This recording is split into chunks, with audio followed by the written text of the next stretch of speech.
Kita bisa mulai. Oke. Oke. Thank you. Oke. Selamat pagi teman-teman Risers semuanya. Selamat pagi dan terima kasih sudah datang di acara webinar pagi ini, di acara webinar psikologi trading dan basic nabung saham sama MNC Sekuritas. Nah, pagi ini kita akan mulai untuk membahas beberapa topik mengenai psikologi trading. Oke, nah jadi kenapa alasan psikologi trading menjadi topik yang cukup menarik? Kalau untuk pembukaan, sebenarnya banyak teman-teman di sini yang mungkin baru di bawah 1 tahun masuk ke market saham, apalagi di saat ini market sedang terjadi penurunan yang cukup dalam, maka psikologi trading atau yang namanya mental dan emosi itu adalah bekal dan fondasi utama untuk mendukung kegiatan teman-teman dalam berinvestasi itu lebih maksimal lagi. Nah, untuk itu mungkin aku bisa langsung share screen. Tapi sebelumnya aku ingin salam kenal dulu sama Bro Brega Suryo dari pihak MNC Sekuritas. Selamat pagi, terima kasih sudah hadir hari ini. Lalu kita akan mulai share screen ya teman-teman. Oke. Oke, apa sudah ada di layarnya? Sepertinya sudah terlihat. Oke, thank you. Nah, dalam basic psikologi trading, ini kita akan memuat beberapa subkonten yang cukup penting. Yang pertama adalah apa aja trading komposisi yang cukup ideal. Yang kedua adalah bagaimana cara otak manusia itu bekerja. Yang ketiga adalah psychology bias atau biasanya kesalahan-kesalahan emosi yang terjadi saat teman-teman melakukan aktivitas trading. Tapi sebenarnya walaupun namanya secara harfiah adalah psikologi trading, namun sebetulnya benar apa yang dikatakan Kalvina tadi, bahwa psikologi ini sifatnya dinamis dan fleksibel diterapkan di bidang apapun termasuk investasi dan kegiatan lainnya, karena inti dari ilmu ini adalah psikologi. Nah, kita akan mulai. Oke. Sebelum kita masuk ke pembahasan intinya, mungkin ini adalah reading books recommendation yang pertama kali kita bisa lihat untuk mempelajari lebih dalam nanti ketika teman-teman penasaran lebih jauh bagaimana psikologi trading itu bekerja. Nah, ini adalah buku-buku yang cukup menarik menurutku untuk menjadi referensi panduan, dan bahkan beberapa materi dari webinar ini adalah mendapatkan rujukan dari buku-buku tersebut. Ada dari Dr. Alexander Elder, ada Van Ketap, dan Pak Desmond Wira. Nah, ini semua adalah buku-buku yang cukup menarik untuk teman-teman pelajari mengenai basic mengenai psikologi trading. Lalu kita akan masuk ya. Nah, kenapa manusia itu memerlukan psikologi?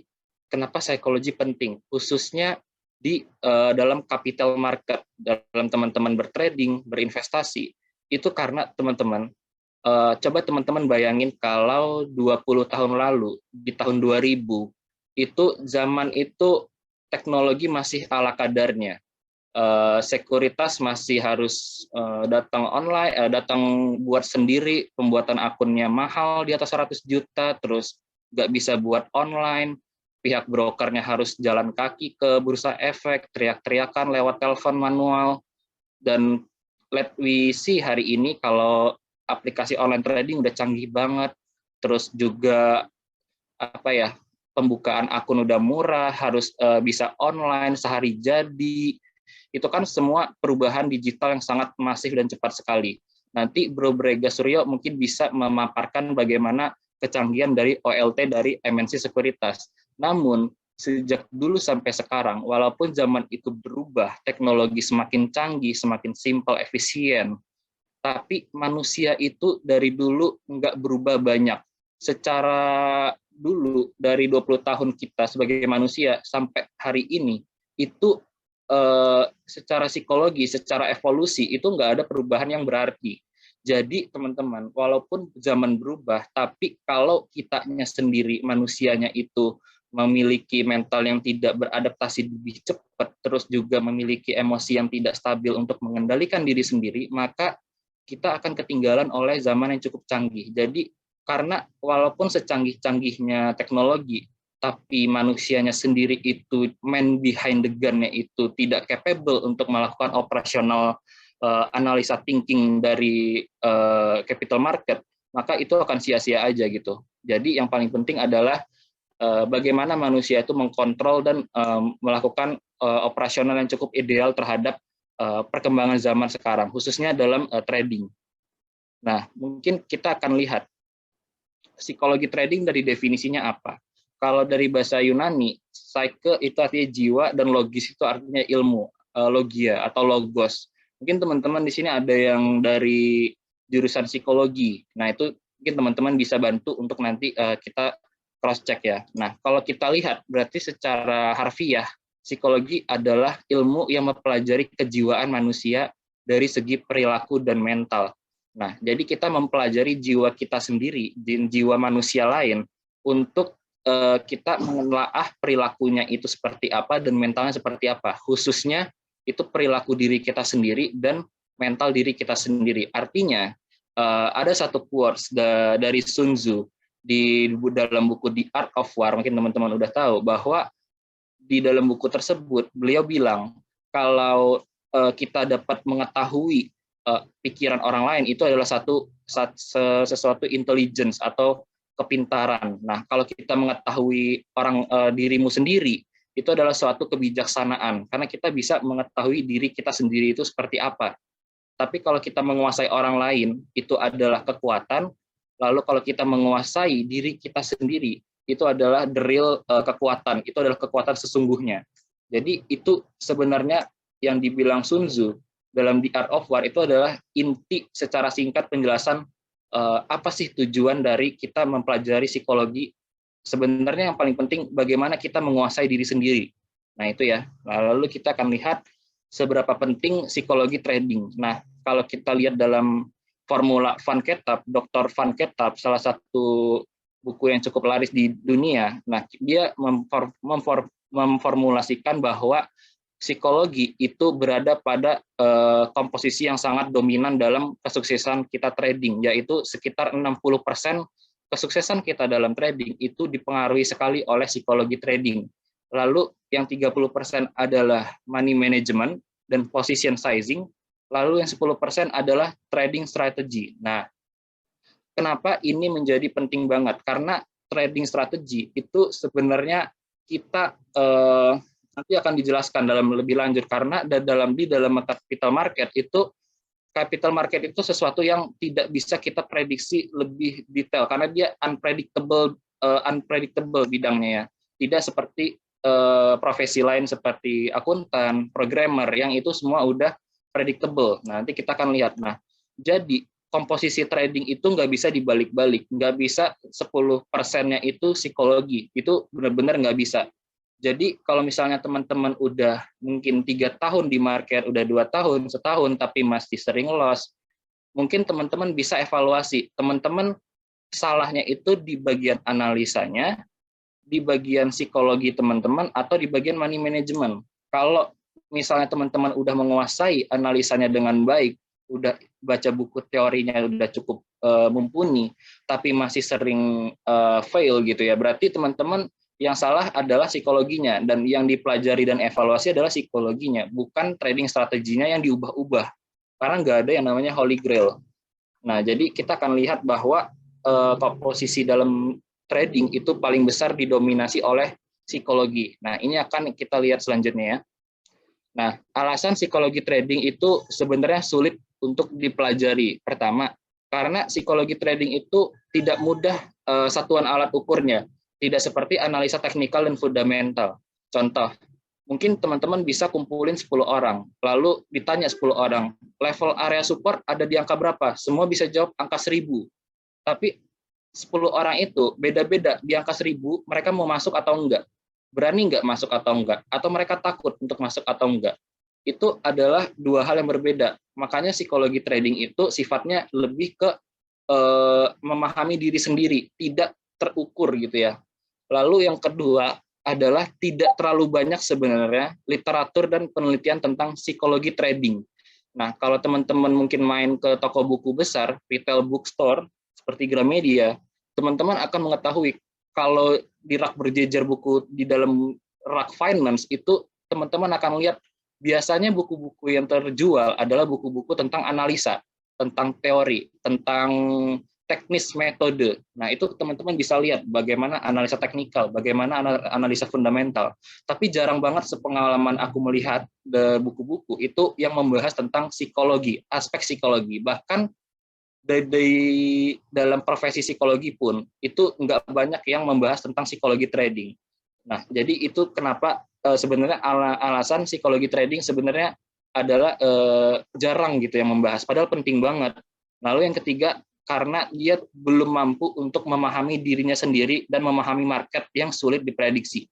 Nah, dengan alasan-alasan ini kita bisa memahami kalau nantinya kita akan mempelajari psikologi trading karena kepentingan yang sangat mendasar gitu ya.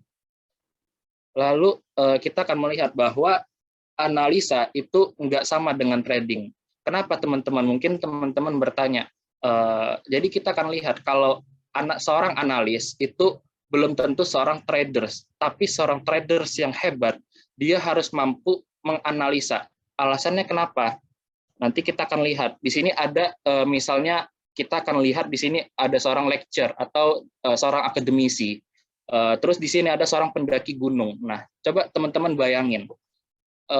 Kita mungkin seorang orang yang mendalami ilmu geografi, sarjana geodesi, ilmu tanah, terus yang berhadapan dengan bumi secara langsung, kalau disuruh naik gunung, menghadapi alam secara langsung, belum tentu dia punya mental yang kuat. Bagaimana nanti dia menghadapi kabut, bagaimana dia menghadapi kedinginan, menghadapi malam, kehujanan di tengah hutan, itu adalah dua hal yang berbeda. Jadi kita akan melihat kalau analisa dan trading itu dua hal yang berbeda. Saat kita memasuki trading, itu kita sangat membutuhkan mental dan emosi yang cukup terkendali. Nah, karena seorang traders itu harus mampu mengendalikan emosinya dan dirinya sendiri. Nah, kalau kita lihat, analisa itu is part of knowledge, ada IQ dan method. Jadi analisis itu berhubungan dengan otak, dengan teman-teman, seberapa banyak teman-teman membaca buku, seberapa banyak teman-teman menyerap knowledge dan data informasi yang ada, terus teman-teman olah dengan IQ teman-teman. Nah, sifatnya analisa itu adalah proses intelijensia otak. Terus teman-teman mengaplikasikan ilmu-ilmu tersebut untuk berpikir secara rasional dan terstruktur. Ada sistematisnya dan juga sesuai metode. Itu teman-teman kalau bagian dari analisa. Nah, tapi kalau dari traders itu adalah tentang gimana punya mental yang kuat. Bagaimana semua mental itu berubah menjadi satu pengalaman yang cukup mahal harganya. Terus bagaimana teman-teman punya keberanian yang sangat besar.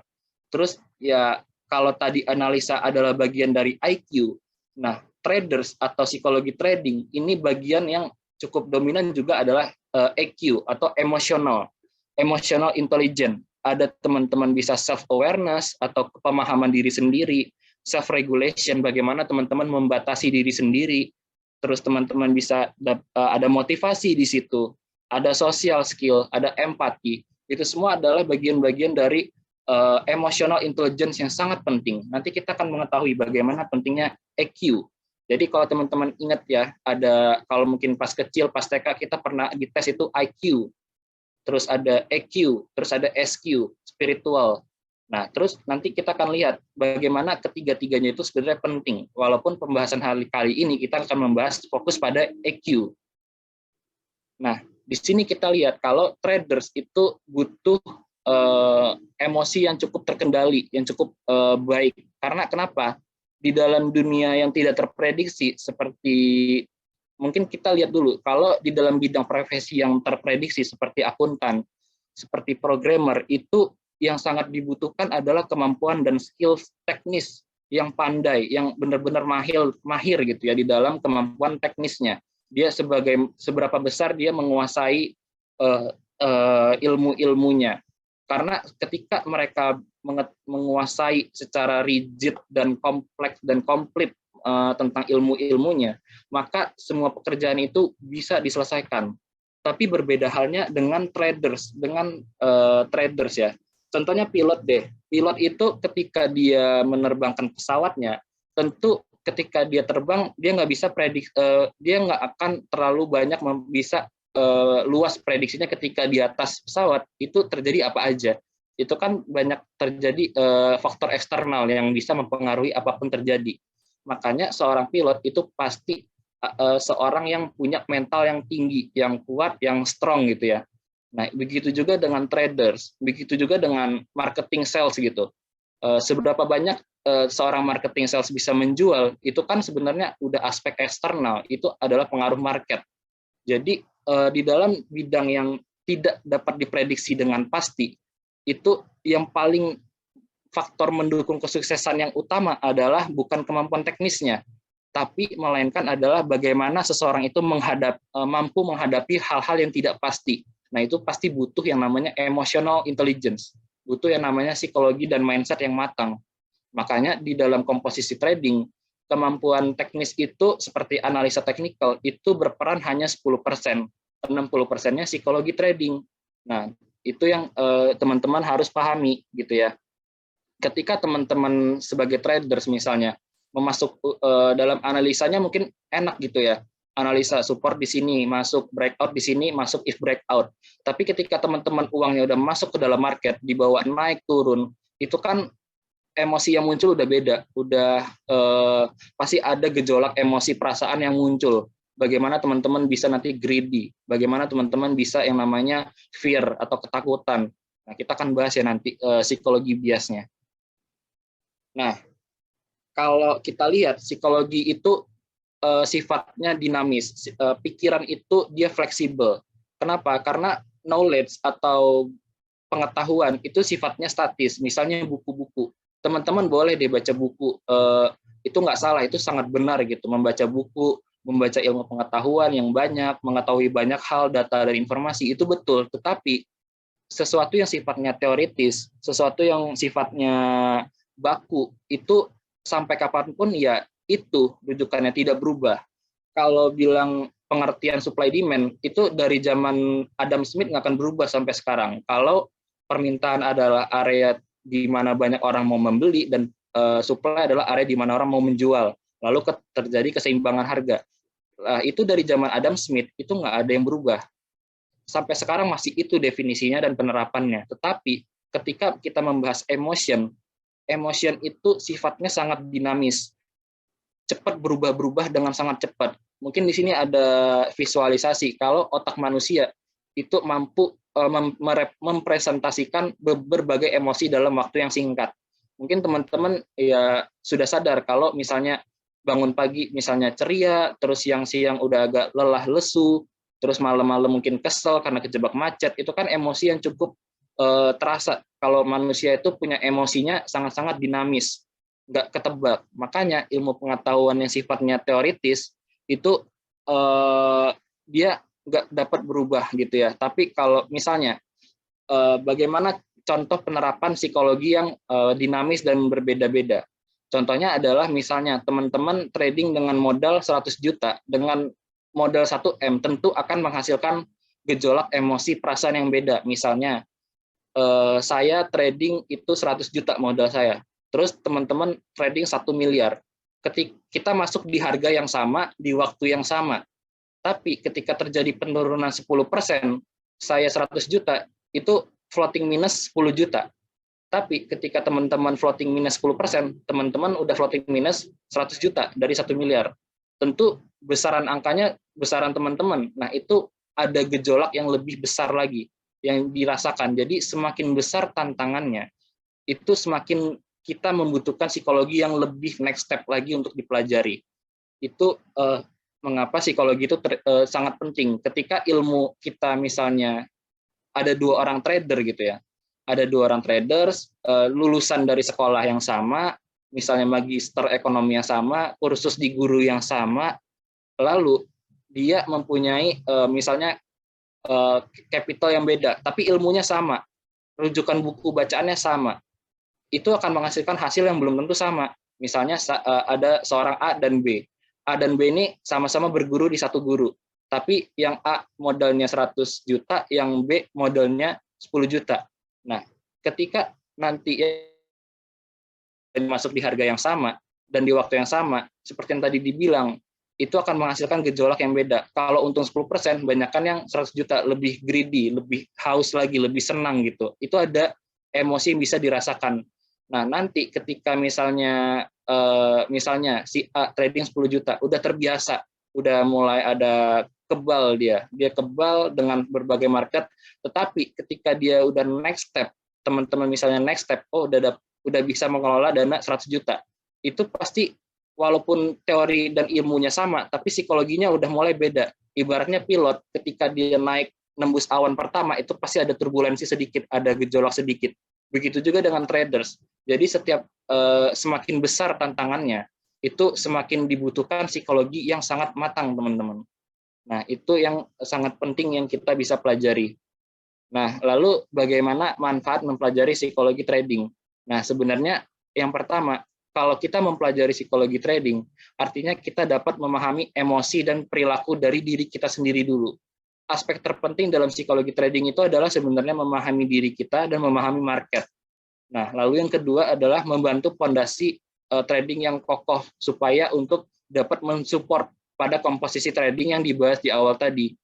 Itu ya. Lalu yang ketiga adalah memahami karakter pasar atau psikologi massa. Karena kan market itu dia adalah kumpulan atau akumulasi dari seluruh para pelaku pasar, baik itu teman-teman sebagai retail, terus teman-teman kita sebagai institusi, itu kan bersatu padu dalam market, dia berkerumun.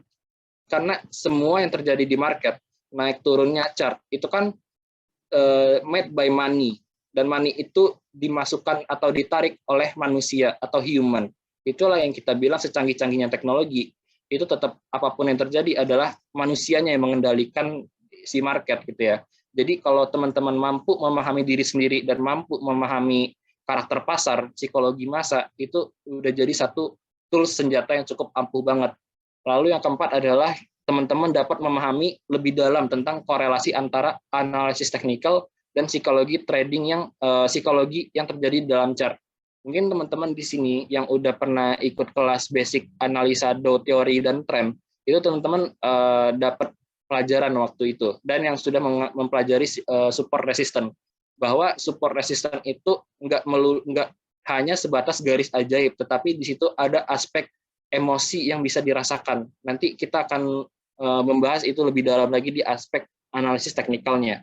Tapi yang terjadi adalah analisis teknikal itu punya korelasi yang sangat dalam dan sangat besar terhadap aspek psikologi, karena lagi-lagi chart itu dibuat oleh manusia, dan manusia itu punya emosi saat dia masuk ke market, dia punya perasaan, dia punya tujuan, dia punya kepentingan. Nah, itu yang kita bisa analisa kepentingan manusianya.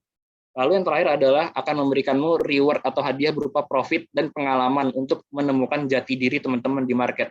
Nah, mungkin teman-teman di sini masih bingung, saya ingin jadi investor atau jadi trader. Terus misalnya jadi trader, saya inginnya scalping atau swing, mau mainnya cepat atau medium. Itu adalah perjalanan teman-teman menemukan kecocokan diri. Kalau misal teman-teman belum ketemu, itu harus mendalami lagi lebih dalam tentang psikologi trading. Nanti teman-teman akan memahami, saya lebih nyaman di misalnya saya nggak nyaman nih kalau mainnya cepat, saya pengennya ngikutin tren aja. Berarti teman-teman cocok jadi trend following. Terus saya nggak nyaman nih baca angka-angka, berarti teman-teman cocok untuk melihat chart. Teman-teman misalnya nggak senang lihat chart, lebih senang melihat laporan keuangan. Berarti teman-teman lebih cocok menjadi investor. Nah, itulah teman-teman, kita pentingnya memahami diri sendiri terlebih dahulu. Nah, lalu kita akan masuk lagi, ada sebuah cerita, kenapa emosi itu penting di dalam kehidupan kita. Ini di dalam kehidupan dulu ya. Pada bukunya Descartes, itu judulnya Emotion, Reason, and Human Brain, terbitan 1994, itu ada salah satu kisah nyata. Kalau seorang ilmuwan neuroscience, namanya Antonio Damasio, itu dia punya pasien penderita tumor otak.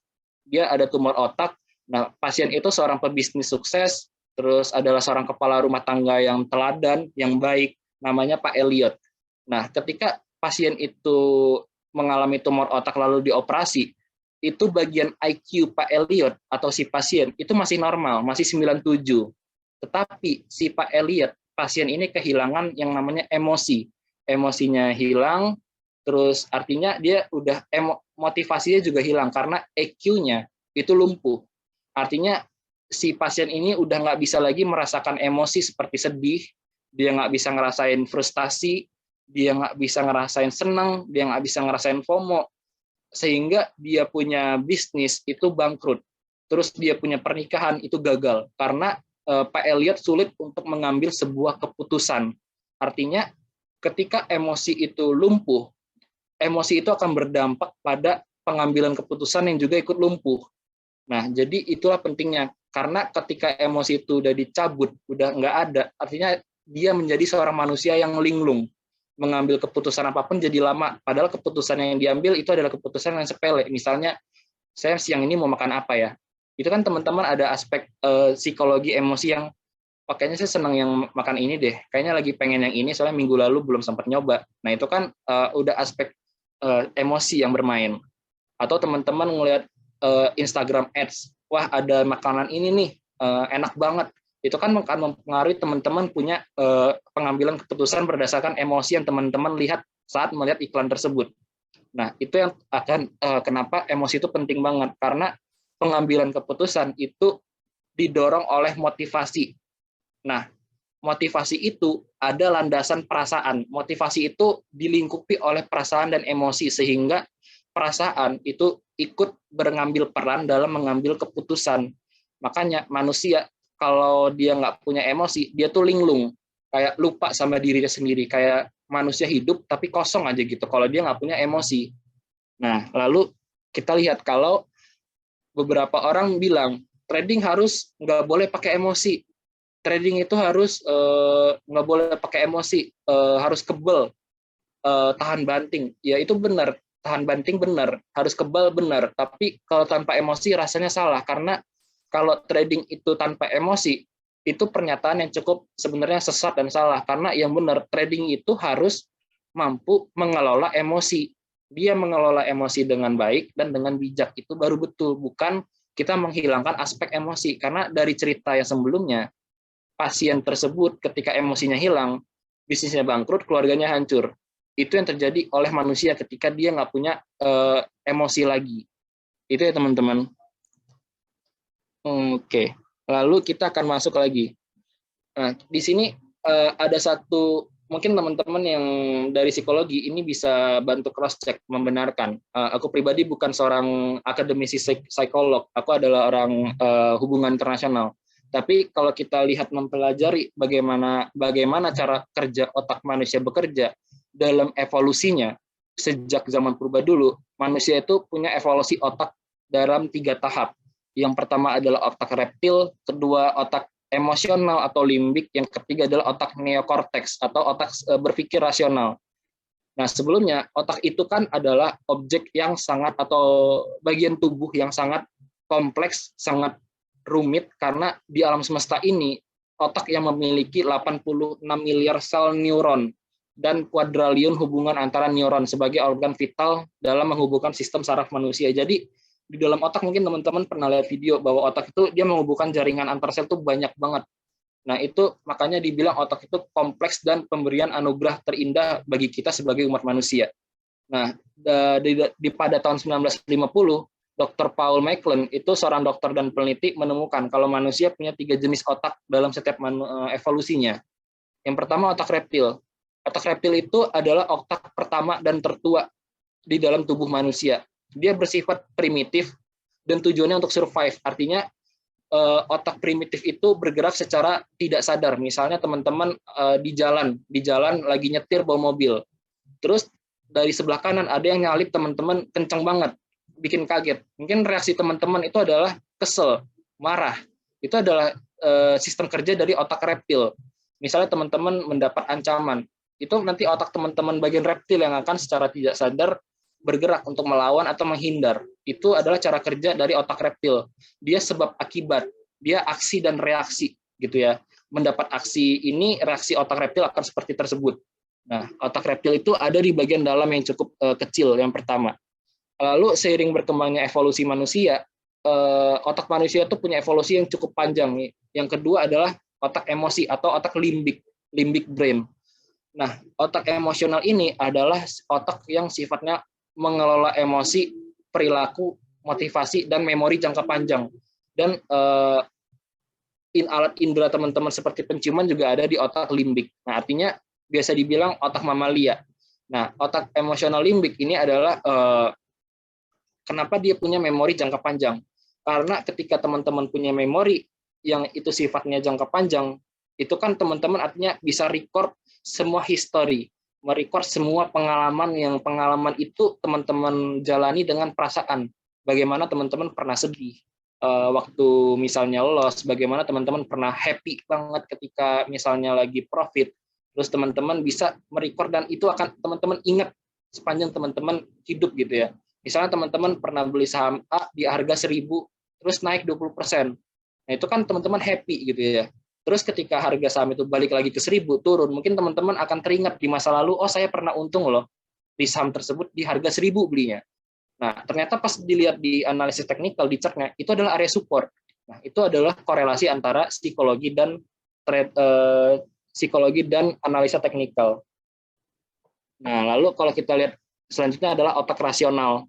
Otak rasional itu dia punya pengambilan keputusan yang sifatnya rasional. Dia mengolah data dan informasi kompleks di dalam perilaku manusia. Jadi otak rasional itu otak terakhir yang paling luar, yang paling besar.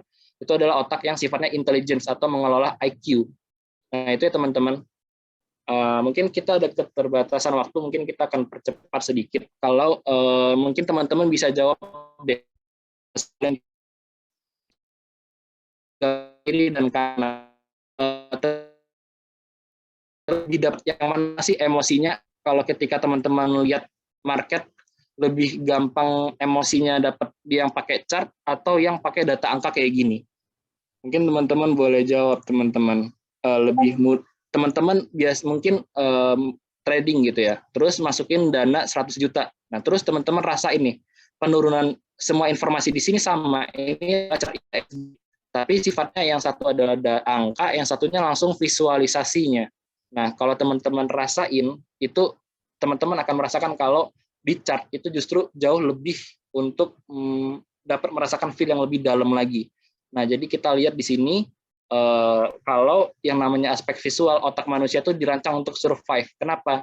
Teman-teman di sini pasti nggak pengen yang namanya loss, pengennya profit terus. Itu adalah sistem kerja otak reptil teman-teman. Nah, otak manusia didesain untuk kepentingan survive. Itu ya teman-teman. Lalu terakhir dalam bias psikologi trading ada 2 jenis, yaitu bias kognitif dan bias emosi. Nah, bias kognitif ini adalah biasanya kesalahan teman-teman dalam memproses pemahaman dan pengambilan kesimpulan karena informasi faktanya itu salah mungkin. Jadi bias kognitif itu menggambarkan adanya penyimpangan atau kesalahan dalam mengambil proses. Tapi emosional, teman-teman itu lebih kepada emosi perasaannya terjadi secara spontan. Emosinya itu pengambilan keputusan karena biasanya itu terjadi karena gejolak emosi yang lagi berapi-api gitu ya, dan cenderung mengabaikan fakta. Itu mungkin teman-teman sering ngerasain ya. Kalau teman-teman yang namanya FOMO, terus ikut-ikut banyak orang, ntar kita lihat ya.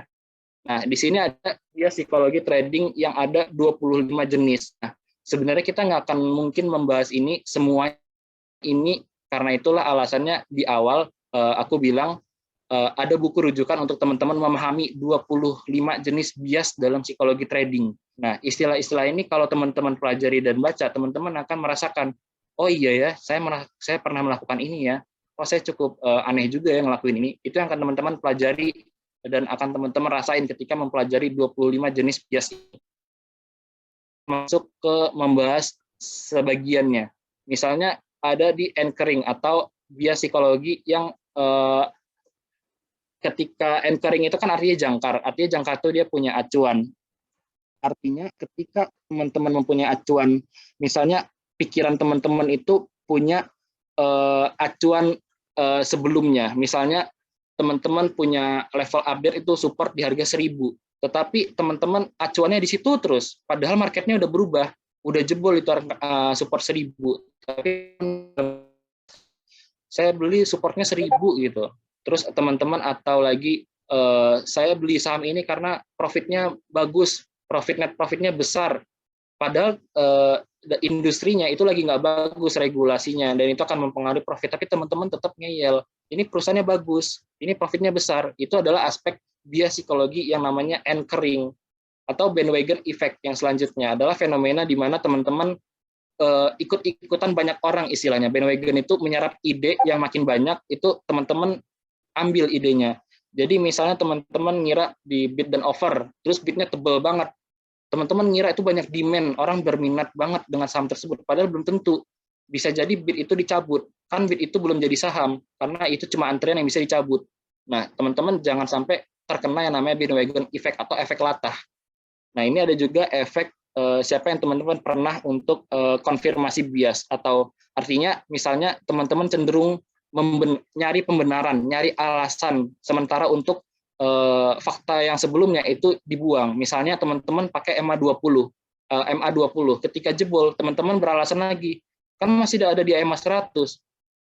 Sebenarnya itu yang dibilang konfirmasi bias. Artinya kalau jebol MA20 objektif aja, trennya mulai melemah. Apakah dia patah tren, tunggu dulu jebol support atau enggak. Jangan beralasan pakai MA banyak 20, 50, 100, 200, terus kalau jebol masih ada di bawahnya, kalau jebol masih ada di bawahnya lagi. Itu kan sebenarnya nyari pembenaran aja. Nah, kalau kayak gitu terus gimana tradingnya mau baik? Nah, mungkin teman-teman ada yang ngerasain kayak gitu, atau ini yang paling banyak aku lihat dari teman-teman, yaitu loss aversion.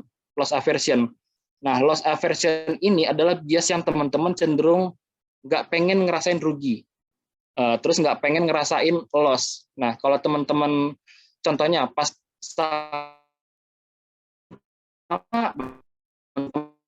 lama sampai nyangkut, pernah nggak teman-teman? Pasti pernah deh. Coba ngaku deh yang sering kayak gitu. Kalau loss dibiarin aja. Masih ada yang teman-teman banyak megang saham-saham bank digital, padahal sektornya udah nggak manggung. Nah, itu kan salah satu contoh dari anchoring itu iya, terus loss aversion juga iya. Terus kalau dia profit, itu langsung di TP cepet-cepet, taking profit. Padahal dia trennya uptrend. Nah, itu teman-teman otak survive-nya benar-benar bekerja. Padahal kalau teman-teman mampu memahami diri teman-teman dan memahami market, itu teman-teman akan melihat kalau sebenarnya mengendalikan diri sendiri dan mengelola emosi dengan baik. Nah, jadi makanya kalau kita akan percepat di sini, apa yang teman-teman harus lakukan yaitu gunakan dana dingin agar tidak mengganggu kebutuhan primer. Itu penting banget, karena dana dingin itu teman-teman nggak akan mengganggu teman-teman punya kebutuhan utama. Kalau dananya dingin atau dana uang nggak kepake, itu teman-teman lebih rileks dalam aktivitas tradingnya. Yang kedua, teman-teman buat watchlist atau buat indeks teman-teman yang teman-teman buat sendiri gitu, yang teman-teman suka gitu ya, cocok karakter sahamnya sama teman-teman. Aku pribadi, aku pakai Kompas, itu aku cocok. Jadi teman-teman bisa buat rules dalam diri sendiri. Saya nggak akan trading saham titik. Saya hanya trading di saham Kompas 100. Nah, itu teman-teman udah bakal nyari kecocokan dengan saham teman-teman. Yang ketiga, wajib buat trading plan. Nah, trading plan ini ada entry, TP, dan cut loss. Sejak awal saham itu belum dibeli. Nah, sekarang kan sekuritas sudah canggih-canggih, udah ada order otomatis. Mungkin nanti teman-teman MNC bisa paparkan kecanggihan dari order otomatis dari setiap sekuritas yang ada. Jadi sebelum teman-teman entry di market, sebelum beli, itu ya tetapin, saya mau beli di sini, cut loss-nya di sini, TP-nya di sini. Beli di 1000, cut loss 900, taking profit di 1500. Jadi teman-teman tinggal tidur, tinggal kerja, itu aman. Teman-teman kalau juga udah pasang auto cut loss gitu. Nah, itu yang teman-teman perlu pahami. Lalu kalau udah ngerasanya over trading, pengen balas dendam, itu lebih baik istirahat, tidur. Biasanya kalau aku pribadi, kalau udah cut loss itu 3 kali berturut-turut, itu dalam seminggu aku libur gitu ya, nggak trading dulu. Itu untuk memahami teman-teman bisa rehat. Lalu teman-teman bisa buat skenario lain di dalam market untuk membuat teman-teman buat skenario A, skenario B, skenario A terjadi, solusinya ini. Skenario B terjadi, solusinya ini. Misal, ada saham, dia ada support. Ketika supportnya itu nahan, teman-teman tuh buat itu skenario A. Maka skenario A tertahan, saya masuk. Masuknya mau berapa? 30%, 50%, itu udah money management. Berani masuk nggak? Itu udah aspek psikologi trading. Ketika skenario A terjadi, emosi teman-teman bagaimana? Happy, senang, lalu resultnya apa? Mau nambah lagi, mau TP, itu udah urusan pribadi teman-teman. Lalu ketika skenario A gagal, supportnya dijebol. Nah, teman-teman ingin melakukan apa? Cut loss atau average down. Kalau cut loss, apakah teman-teman ikhlas? Itu udah aspek yang namanya emosi teman-teman. Mampu nggak teman-teman menghadapi yang namanya loss aversion? Ketika teman-teman average down, kira-kira pembelian di bawahnya jauh lebih besar nggak? Kalau jauh lebih besar bagus, artinya teman-teman money manajemennya baik gitu ya. Lalu yang terakhir adalah stay on chart. Ini penting banget untuk pemula. Biasanya chart aja atau lihat laporan keuangan aja untuk yang investor, karena kalau kita ngikutin berita, ngikutin itu banyak biasnya, banyak sekali distraksinya yang teman-teman akan keganggu. Nah, itu kan sangat mempengaruhi emosi teman-teman. Apalagi judul-judul media sekarang clickbait banget, ada tanda serunya, gawat, serem. Itu kan kayak mempengaruhi teman-teman punya pikiran. Nah, itu yang teman-teman bisa kendaliin. Teman-teman bisa kendaliin diri sendiri untuk nggak lihat itu.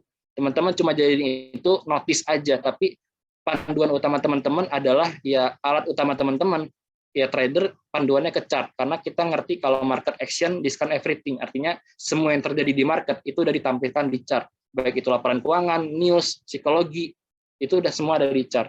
Nah, mungkin itu teman-teman aspek psikologi trading yang teman-teman bisa pelajari, dan misalnya teman-teman ada pertanyaan, itu boleh ditanyakan di kolom chat teman-teman.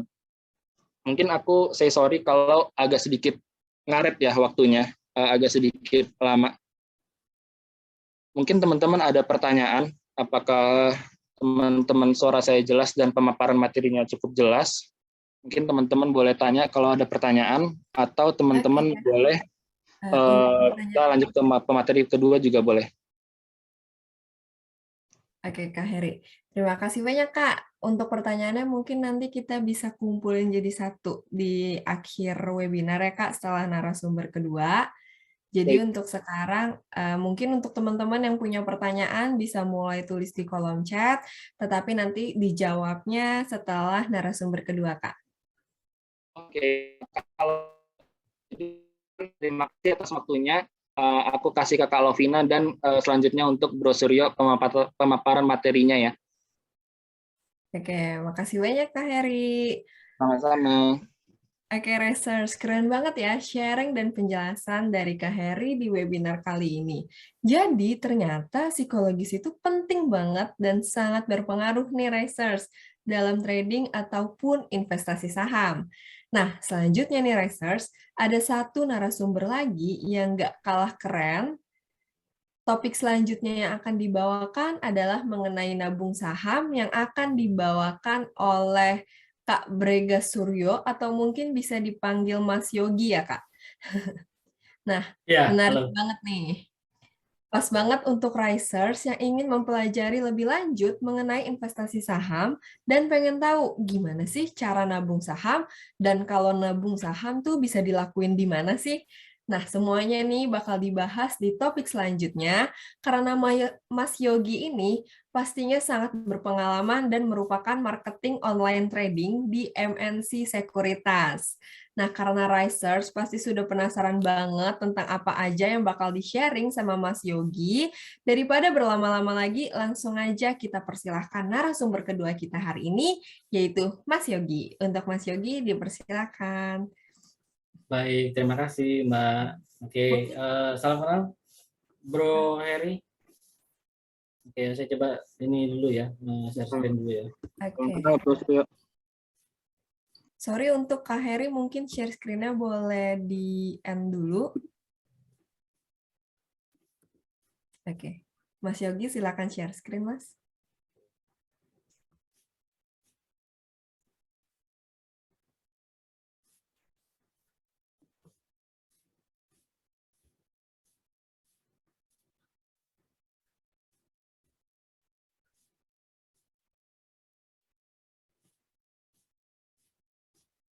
Oke, udah tampil belum ya? Oke, sudah terlihat. Oke, sudah ya. Oke.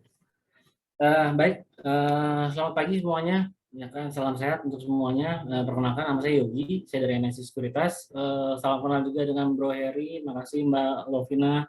Oke, jadi berhubungan dengan hari ini, kebetulan saya ada untuk informasi tentang gimana caranya untuk kita bisa nabung saham. Jadi sangat kolaborasi banget dengan tadi materinya dari Bro Heri tentang psikologi trading ya. Jadi di mana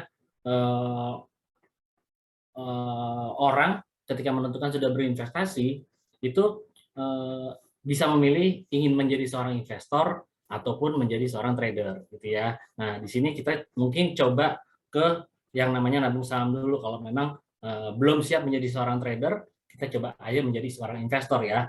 Karena kan juga sudah banyak contohnya yang menjadi investor pun banyak yang berhasil gitu ya. Oke. Jadi kita yang pertama adalah kita mengenal sahamnya dulu ya. Oke, mengenal sahamnya. Selanjutnya adalah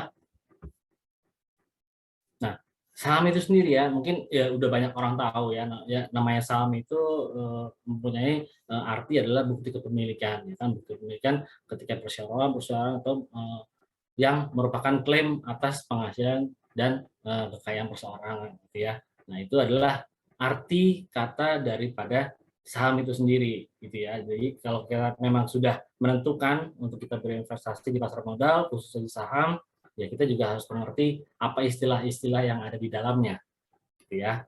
Oke, selanjutnya, nah yang tadi juga menyangkut dengan perubahan, ya, karena di dunia pasar modal juga ternyata juga banyak perubahannya, ya kan. Kalau segi daripada sisi daripada MNC Sekuritas adalah pastinya dengan tools-nya ya, gitu ya.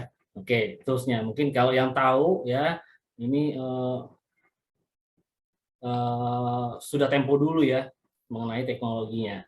Oke, nah karena sekarang sudah menjadi saham itu juga sudah menjadi scriptless dan online trading ya kan. Nah, jadi lebih dipermudah ya. Oke. Nah, selain daripada perubahan, nah jadi para investor juga harus mengetahui karena pasar modal tentu menyangkut dengan keuangan. Nah, di sini terbagi dua. Yang pertama adalah non pasar uang, lalu ada yang di pasar uang. Kalau non pasar uang mungkin yang sudah memang biasa kita lakukan ya, atau orang tua kita dulu sering ingatkan ya kan, kita nabung untuk bisa beli rumah, beli kendaraan. Kalaupun ada lebihnya lagi kita bisa beli yang namanya emas ya kan, kita punya tanah properti, karena sifatnya kalau kita punya tabungan yang dengan non pasar uang ini nilainya akan bertambah di kemudian hari ya. Gitu. Nah, itu juga bentuk daripada investasi. Nah, lalu saham itu ada di mana? Saham itu ada di dalam jenis yang di dalam masuk pasar uang. Oke. Nah, di pasar uang sendiri memang tidak hanya instrumennya, tidak hanya saham. Mungkin ada yang namanya mata uang, ada yang namanya surat utang atau obligasi, dan yang lain sebagainya. Ada reksadana. Nah, saham masuk di dalam pasar uang itu sendiri. Oke. Lanjut. Terus kita juga harus tahu bagaimana perputaran saham di masyarakat, ya kan? Saham itu seperti apa sih sebenarnya, gitu ya. Jadi kalau melalui perumpamaan aja, seperti apa mekanismenya saham itu sendiri. Baik. Nah, ini contoh aja ya. Ini contoh. Jadi ketika kita mau misalnya berinvestasi, ya kan? Ada pemikiran, oke, sekarang lagi trennya mungkin anak-anak muda, ya kan? Pada doyan ngopi semuanya, ya kan? Nah, gimana kalau kita bikin tempat kopi nih? Pastinya akan laku nih ya, karena banyak peminatnya. Oke, nah setelah itu kita akan berpikir modalnya berapa. Ternyata modalnya kita bikin tempat kopi adalah 100 juta, ya kan? Sedangkan kalau kita sendiri, nah kebetulan kita hanya punya uang 10 juta. Apa yang harus kita lakukan untuk kita bisa mencapai dana 100 juta dan kita bisa berinvestasi atau kita bisa membuat usaha tempat kopi, gitu ya. Selain daripada mungkin pinjam di bank atau apapun itu, gitu ya. Nah, jadi ada pilihan lagi. Mungkin kita bisa cari partner, cari teman atau siapapun itu, ya kan, yang bisa memang kita ajak untuk bekerja sama, ya. Selain daripada kerjasama yang pasti di paling penting adalah poinnya dia punya uang dan mau untuk sharing sama-sama usaha, gitu ya. Oke, jadi kalau 100 juta, saya punya 10 juta, saya cari partner kira-kira berapa orang ya? Kurang lebih ya 9 orang, sama saya jadi 10 orang, dan per orangnya 10 juta. Jadilah kita punya 100 juta. Akhirnya terciptalah kita punya tempat kopi untuk bisa peminatnya banyak, gitu ya. Nah, lalu dari 10 orang ini, misalnya kalau andai kata saya yang ngeklaim, itu tempat kopi punya saya, kira-kira bisa atau enggak begitu?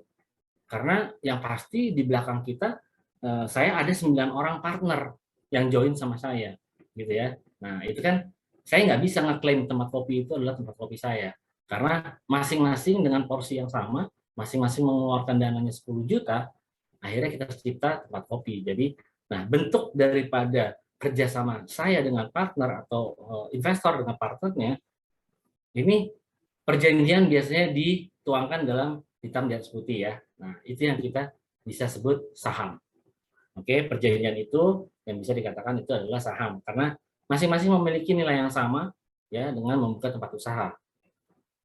Seiringnya waktu ternyata tempat kopinya laris manis Tanjung Kimpul, ya kan?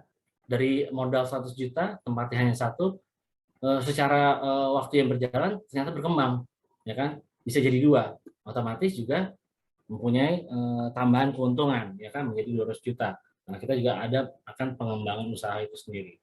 Nah, lalu juga pastinya modal per orangnya pun akan bertambah, gitu ya? Yang tadinya 10 juta menjadi 20 juta. Oke, nah dengan berjalannya waktu ternyata komitmennya berubah. Dari 10 orang misalnya ada 2 orang yang mungkin tidak mau ikutan lagi untuk bisnis di tempat kopi, ya kan? Nah, caranya gimana tuh untuk dia nggak ikutan lagi dalam bisnis kita yang tempat kopi ini? Nah, caranya adalah orang itu investor bisa menjual ke kita atau partnernya yang 9 orang ini, atau dia bisa menjual kepemilikannya, yaitu adalah sahamnya, ke orang lain. Nah, ini yang diterapkan kepada perusahaan-perusahaan yang memang mencatatkan ke Bursa Efek Indonesia menjadi perusahaan yang terbuka, jadi TBK, gitu ya. Nah, dengan perusahaan itu sudah dicatat di bursa dan akhirnya sudah terbuka, akhirnya terbuka juga untuk umum dan bisa diperjualbelikan untuk sahamnya dari perusahaan itu, yang biasanya kita sebut istilahnya adalah emiten, ya, atau perusahaan yang memang sudah TBK. Nah, gitu ya. Nah, ini adalah gambaran daripada perjalanannya untuk saham itu sendiri, ya. Oke, selanjutnya, nah, pentingnya berinvestasi. Ketika kita sudah tahu perputaran saham, lalu kita juga harus tahu seberapa penting sih kita berinvestasi. Oke, nah, yang pertama, kalau dilihat seberapa penting, saya punya istilahnya perbandingan, ya, perbandingan terhadap Bank BCA, karena Bank BCA juga sudah menjadi perusahaan yang terbuka, sudah TBK dan sudah tercatat di Bursa Efek Indonesia. Di tahun 2011, 10 tahun ke depannya di tahun 2021, Bank BCA mengalami peningkatan yang signifikan nih, ya. Dia punya peningkatan plus 476,66% selama 10 tahun. Oke, ini untuk Bank BCA.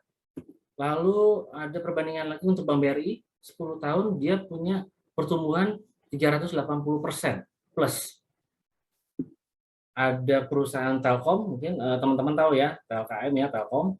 Dia punya pertambahan juga cukup bagus, 157,14% selama 10 tahun. Lalu ada PT Unilever ya. Nah, ini PT Unilever juga punya pertumbuhan yang cukup bagus dalam 10 tahun terakhir, ya kan, 138,33%. Nah, kenapa dibilang pentingnya berinvestasi? Karena ini penting. Perbandingan ini bisa kita jadikan patokan untuk kita berinvestasi, khususnya dengan judul yang hari ini, kegiatan hari ini adalah nabung saham. Jadi, kenapa nabung saham? Nah, ini untuk investasi jangka panjang, ya, jangka panjang. Jadi, cocok nggak Bank BCA, Bank BRI, Telkom, atau Unilever kita jadikan rekomendasi untuk kita bisa nabung saham di perusahaannya mereka, gitu ya. Kalau secara data, memang 10 tahun terakhir mereka punya pertumbuhan yang cukup bagus. Jadi menurut saya ini bisa dijadikan rekomendasi untuk kita bisa jadikan tabungan untuk masa depan atau jangka panjang. Gitu ya, kurang lebih seperti itu ya gambarannya ya. Nah, lalu di Bursa Efek sendiri ternyata sampai dengan hari ini itu 700 lebih perusahaan yang sudah tercatat di dalam Bursa Efek Indonesia. Ya, antara lain ya macam-macam sektor ya, ada 12 sektor sih di dalam Bursa Efek Indonesia, perusahaan-perusahaan yang sudah tercatat 700 lebih ya, dan ini perusahaan-perusahaannya yang sudah TBK. Oke, dan masih akan terus bertambah ya. Ya tadi BCA juga ada ya. Kalau dalam sektor perbankan ada Bank BCA, Bank BRI, Mandiri, BNI, ya kan? Itu yang memang sudah perusahaan terbuka gitu ya. Oke, nah ini ada 700 lebih lah dan terus masih akan bertambah. Oke. Lalu kalau diambil sektor yang tadi saya bilang sektor, ini adalah sektor otomotif ya. Otomotif itu sendiri memang sudah ada perusahaannya yang sudah dicatat di Bursa Efek, yaitu mungkin ada Astra Internasional, ya kan? Nah, sektor ini juga bisa menjadi rekomendasi, ya kan? Ketika kita memilih perusahaan untuk kita jadikan tabungan di masa depan, investasi jangka panjang, otomotif ya. Kita bisa lihat sendiri lah pokoknya, ya kan? Ini mungkin sekarang bisa dibilang pandemi ya, pandeminya mungkin banyak orang yang dibilang udah rada berkurang. Kenapa? Karena terlihat banget ketika kita misalnya saya berangkat kerja gitu ya pagi ya, ini udah kelihatan normal. Kenapa normal? Jakarta kalau nggak macet nggak normal, tapi kalau Jakarta macet itu adalah normal. Karena apa? Secara pertumbuhan pun produksinya untuk sektor otomotif kita bisa lihat ya, mobil kembar-kembar. Ya, contohnya ya, ada Toyota sama Daihatsu itu kembar. Avanza, Xenia, ya kan, Rush, ada kembarannya gitu ya. Nah itu selalu bertumbuh gitu ya. Ini untuk sektor otomotif. Lalu ada sektor komunikasi. Perusahaan yang sudah tercatat di bursa untuk sektor komunikasi ada Telkom, ada Excel Axiata, lalu ada Indosat. Jadi kalau teman-teman bingung untuk memilih perusahaan apa yang bisa jadiin saya tabungan ya, untuk sektor komunikasi bisa pilih Telkom, Excel Axiata, Indosat. Kenapa mesti pilih itu? Sekarang balikin ke diri sendiri aja, ya kan? Pakai handphone, providernya apa, dan sudah berapa lama pakai. Daripada jadi konsumen terus-terusan yang kita harus spend uang, mengeluarkan budget untuk internet, browsing, sosial media, telepon, SMS, apapun itu, ya kan? Lebih baik kita beli perusahaannya, ya kan? Dengan kita beli perusahaannya, otomatis kita memiliki, ya kan? Kita menjadi investor di dalam perusahaan itu. Nah, gitu ya. Nah, ini untuk sektor komunikasi. Lalu ada sektor farmasi juga, ya. Kebetulan mungkin dalam 2 tahun ini farmasi lagi jadi trending terus ya. Karena apa? Ya pandemi yang kemarin dahsyat banget ini 2 tahun ya 2020-2021. Sektor farmasi bagus banget kenaikannya. Ya ada Kalbe Farma, ada Kimia Farma dan yang lainnya ya. Nah ini pun bisa dijadikan rekomendasi kita untuk tabungan jangka panjang. Oke, sektor berikutnya adalah konsumsi harian. Nah, sehari-hari kita belanja menutupi kebutuhan 1 bulan. Ya kan, konsumen terus. Daripada jadi konsumen, mendingan saya jadi ownernya. Caranya gimana? Saya beli aja perusahaannya. Ya kan? Dalam arti saya beli sahamnya. Gitu loh ya. Mendingan jadi owner sekalian daripada kita jadi konsumen terus. Toh kita nggak dapat apa-apa dari dia. Yang ada kita mengikuti kenaikan harganya dia. Tapi tetap harus beli karena apa? Menutupi kebutuhan kita sehari-hari, menutupi kebutuhan hajat orang banyak, gitu ya. Oke. Lalu ada sektor banking ya. Banking udah pasti ini sangat sangat diperlukan untuk orang banyak ya, untuk tabungan, untuk tambahan dana, untuk cicilan, apapun itu. Ya. Kalau tadi contoh yang saya berikan adalah Bank BCA, Bank BRI dengan pertumbuhan 10 tahun ke belakang cukup signifikan, ya. Dan itu juga bisa dijadikan alasan atau dijadikan penentuan ketika kita memilih perusahaan apa yang harus kita jadikan sebagai tabungan kita ke depan. Oke. Nah, ini adalah contoh beberapa sektornya. Lalu ketika kita sudah tahu pentingnya investasi, lalu kita investasi di mana? Investasi kita adalah di pasar modal, yaitu lebih spesifik kita investasi di saham. Ya. Nah, sekarang kita ini ada perbandingan ya, ada perbandingan antara orang di Indonesia yang mempunyai akun bank sama yang mempunyai SID saham. SID saham tuh single identifikasi ya, seperti KTP tapi KTP-nya di saham, gitu ya. Nah, yang orang mempunyai akun bank itu jumlahnya sampai saat ini ada 500 juta. Sedangkan yang mempunyai akun saham masih 2,5 juta. Jadi masih berbanding jauh sekali. Nah, ini adalah salah satu yang membuat Bursa Efek mengeluarkan kampanye tahun 2015 besar-besaran, gede-gedean, yaitu namanya Yuk Nabung Saham. Mungkin teman-teman pernah dengar ya, Yuk Nabung Saham. Nah, itulah kampanye bursa secara besar-besaran untuk apa? Untuk biar orang melek akan investasi dengan instrumen saham di pasar modal, gitu ya. Karena berbanding jauh sekali ketika satu orang kemungkinan bisa punya akun bank 2 atau 3 ataupun lebih, ya, gitu ya. Karena kita ada cicilan kartu kredit, akhirnya terafiliasi, kita akhirnya buka akun bank ya. Nah, karena kita ada KPR, karena kita ada cicilan kendaraan, akhirnya buka akun banknya itu. Nah, jadi mungkin satu orang bisa lebih 2 atau 3 punya akun bank, tapi untuk akun saham baru 2,5 juta. Nah, ini yang sebenarnya di note sekali oleh Bursa Efek Indonesia ketika ingin mengedukasi masyarakat Indonesia terhadap instrumen pasar modal yaitu saham. Nah, tapi tetap ya namanya resiko itu pasti ada ya, tinggal bagaimana kita minimalisnya. Resiko nggak mungkin hilangin, tapi kita bisa minimalis. Nah, sama seperti opini ya. Ketika kita sudah menetapkan kita investasi di pasar modal, pasti ada pro dan kontra, ada sisi negatif, ada sisi positif. Nah, ini ada opini negatif tentang investasi, khususnya di saham yang ada di masyarakat Indonesia. Ya, jadi ada beberapa. Yang pertama, banyak orang bilang ketika dengar saham adalah, aduh, resiko tinggi, sampai dengan 60% orang yang bicara seperti itu. Ya, resikonya tinggi. Sebenarnya resiko ada, ya. Cuman kembali lagi, kita kolaborasi dengan tadi Bro Heri adalah psikologi trading, di mana kita harus menyiapkan psikologi kita terhadap investasi. Ada yang namanya fear sama greedy ya, sifat kemaruk atau sifat takut gitu ya. High risk-nya, risiko tinggi. Kita bisa kecilkan dengan cara apa? Yang pertama, tentunya ketika kita berinvestasi, kita tahu dulu perusahaannya.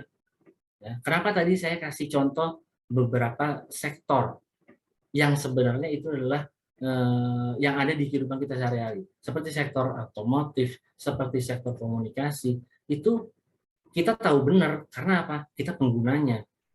Lebih ideal ketika kita sudah jadi pengguna sebagai konsumen, kita juga memiliki, ya, yang akhirnya kita bisa meminimalis untuk resiko itu sendiri, ya, gitu ya. Contohnya gampangnya adalah, contoh kalau saya misalnya nabung di Telkom, ya, Telkom. Saya dari dulu di rumah punya telepon rumah, pakai telepon rumah, produknya Telkom. Lalu adanya handphone, providernya Simpati, ya kan? Kampanyenya gila-gilaan ya Simpati ya. Di dalam goa, di dalam terowongan, tetap sinyalnya hidup, sinyalnya ada, nggak mungkin hilang-hilang.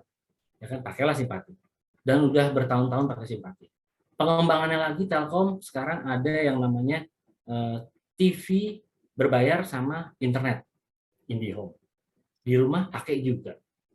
Ya, jadi untuk misalnya ditanya kira-kira kemungkinannya besar atau kecil tahun 2023 PT Telkom itu bangkrut. Menurut saya ya, jadi memang tidak ada yang pasti karena perkembangan saham itu pergerakannya secara fluktuatif.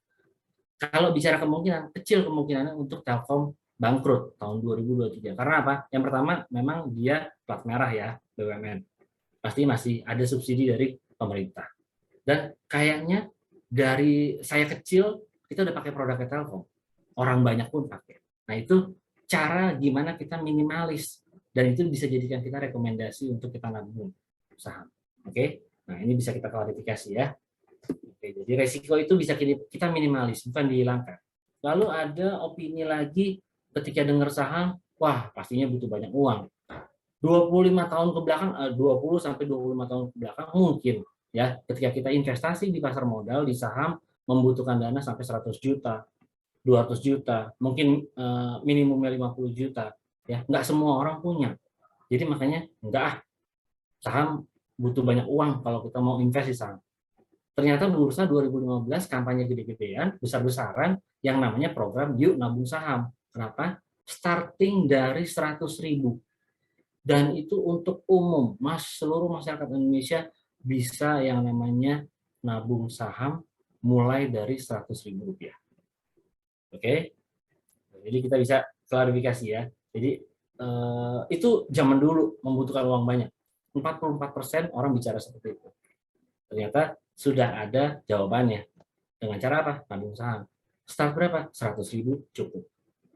Oke, berikutnya opini negatif adalah require in-depth knowledge. Jadi ada orang 17% bilang, aduh kalau saham pastinya harus tahu laporan keuangan, pastinya harus tahu perkembangan keuangan.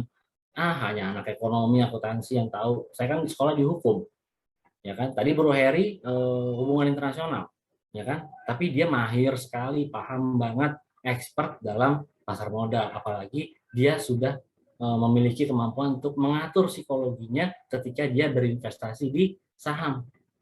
Jadi kayaknya nggak mengkotak-kotakan genre, ya kan. Hanya anak-anak ekonomi nih yang bisa invest di saham, nggak juga. Ya, yuk nabung saham untuk semuanya masyarakat Indonesia, ya, dari berbagai latar belakang, gitu ya.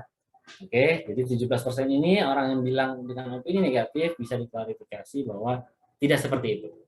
Oke, berikutnya ada yang bilang stock investing as gambling, ya kan, judi, janganlah kalau saham, judi. Nah, ternyata pemerintah dengar itu. Dengan opini seperti itu akhirnya pemerintah MUI khususnya mengeluarkan fatwa nomor 80 bahwa untuk investasi di saham itu bukan judi dan tidak ada riba. Karena apa? Kalau zaman Nabi pun dia sudah berprofesi sebagai pedagang, ya kan? Pedagang itu memang sah aja, halal ketika kita mengambil keuntungan, tapi dengan batas tertentu ketika kita mengambil keuntungannya, gitu ya. Nah, di saham juga begitu. Karena apa? Di saham itu tidak seperti judi. Judi probabilitas ya, tebak-tebak buah manggis. Tapi kalau saham bisa dipelajari secara apa? Fundamental ataupun teknikal. Yang biasa baca angka ya enak dengan laporan keuangan. Yang sudah biasa dengan grafik lebih memilih teknikal karena bisa melihat trennya untuk pergerakan itu. Jadi kalaupun ada yang masih bicara saham itu adalah judi, ternyata MUI sudah mengeluarkan fatwanya. Saham tidak judi. Ya, fatwa nomor 80, silakan dicek aja MUI, dan indeksnya pun sudah dibuat, ada. Jakarta Islamic Index, JII atau ISI, itu sudah memfilter semua perusahaan yang memang termasuk dalam kategori syariah. Ya, jadi yang memang ada namanya DES, daftar efek syariah, dan itu selalu dievaluasi setiap 6 bulan. Apakah perusahaan tetap di dalam golongan syariah ataupun sudah keluar dari golongan syariah, dan itu Bursa Efek Indonesia lalu evaluasi setiap 6 bulan, ya, gitu ya. Jadi memang sudah memfilter. Oke, ini kita bisa klarifikasi. Lalu opini berikutnya adalah required in strong grasp on teknologi. Apalagi sekarang ya, perubahannya udah banyak banget. Saham, online trading, yang bursa efek zaman dulu itu rame, ya, di floornya banyak pialang yang membantu untuk investor bisa beli saham. Sekarang sudah online trading, ya, sudah online trading. Terus ada orang bicara kalau orang gaptek gimana dong? Nggak bisa investasi di saham. Siapa bilang? Saya yakin peserta hari ini, teman-teman yang hadir hari ini, secara punya handphone iPhone 13 sama Samsung Ultra 20. Jadi saya nggak perlu ngomong lagi ya, udah bisa pengoperasian handphone sendiri, udah bisa belanja online shop. Jadi harus tahu teknologi.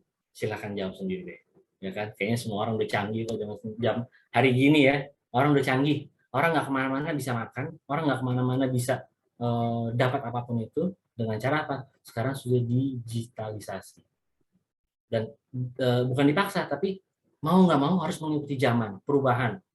Kalau sekarang trennya sudah seperti itu. Oke ya, bisa kita klarifikasi juga. Lalu yang terakhir ada, aduh namanya saham mas, saya nggak punya waktu, kerjaan saya numpuk, kerjaan saya sibuk, gitu ya. Jadi kapan saya ada waktunya? Karena kalau saham kan harus dilihatin, naik turun, naik turun. Nggak ada yang bilang Bursa Efek Indonesia pun nggak mengajarkan kita untuk kita beli saham terus dilihatin naik turun, naik turun, naik turun setiap jam, setiap menit, setiap detik, nggak ada. Namanya nabung saham secara disiplin, ya sudah seperti teman-teman yang biasa sudah dilakukan nabung di bank, ya kan? Nah, ini sekarang instrumennya dirubah, yaitu di saham. Lakukan aja seperti itu, ya kan?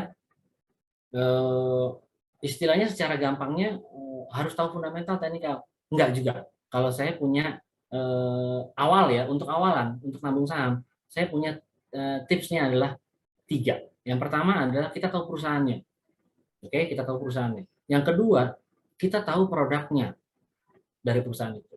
Yang ketiga, kita atau orang banyak pakai. Cukup. Ya. Seperti tadi yang saya kasih contoh, perusahaannya Bank BCA. Semua orang udah tahu. Ya, Bank BCA itu apa sih bentuknya, makhluknya, ya kan? Terus produknya BCA itu apa sih? Kita udah pakai. Dan dimudahkan memang. Lalu nggak hanya kita, orang banyak pun banyak yang pakai fasilitasnya Bank BCA. Bisa nggak rekomendasi itu jadi nabung saham? Sangat bisa. Ya, yang nggak punya waktu, di sini MNC Sekuritas menyediakan fasilitas untuk teman-teman semua bisa nabung saham dibantu dengan aplikasi yang namanya Motion Trade. Secara sistem nanti kita akan bantu untuk teman-teman bisa yang namanya nabung saham secara disiplin, setiap bulan dibeli sesuai instruksi daripada teman-teman yang mau. Nabung saham A nominal 100.000 setiap tanggal 5. Periodnya kita tentukan selama 12 kali atau 12 bulan atau 1 tahun. Itu harus disiplin. Ya, karena investasi jangka panjang itu kita bisa melihat pertumbuhannya minimal 1 atau 2 tahun. Tumbuh atau enggak, ya. Gitu ya. Nah, jadi udah ketika kita sudah milih nabung saham yang tadinya bilang nggak punya waktu, ya udah saya kasih instruksi kok Motion Trade MNC Sekuritas untuk saya bisa nabung saham. Ya udah, sama sistem MNC akan dijalankan sesuai yang teman-teman mau. Jadi yang nggak punya waktu, kita berikan fasilitas yang sangat membantu untuk teman-teman bisa yang namanya nabung saham. Oke, nah ini adalah sisi negatifnya, opini negatif yang ada di masyarakat tentang investasi di saham. Selain daripada negatif, ini adalah positifnya, manfaat investasi di saham. Ada 3, ya, ketika kita sudah investasi di saham. Yang pertama adalah capital gain, ini istilah, ya, artinya adalah keuntungan. Ya, kata lainnya keuntungan. Kalau di saham artinya capital gain, selisih harga jual dan harga beli. Saya beli di harga 1.000, ketika nanti harganya sampai 1.500, saya akan jual. Selisihnya 500 yang saya akan dapatkan. Itu adalah capital gain. Manfaatnya. Yang kedua adalah mendapatkan dividen. Dividen ada 2. Ada dividen secara cash atau dividen saham. Nah, dividen ini yang menentukan dari perusahaan tersebut yang akan membagikan dividen. Selama kita mempunyai sahamnya mereka, kita menjadi investornya perusahaan itu, kita akan dibagikan dividennya ketika mereka mengeluarkan dividen.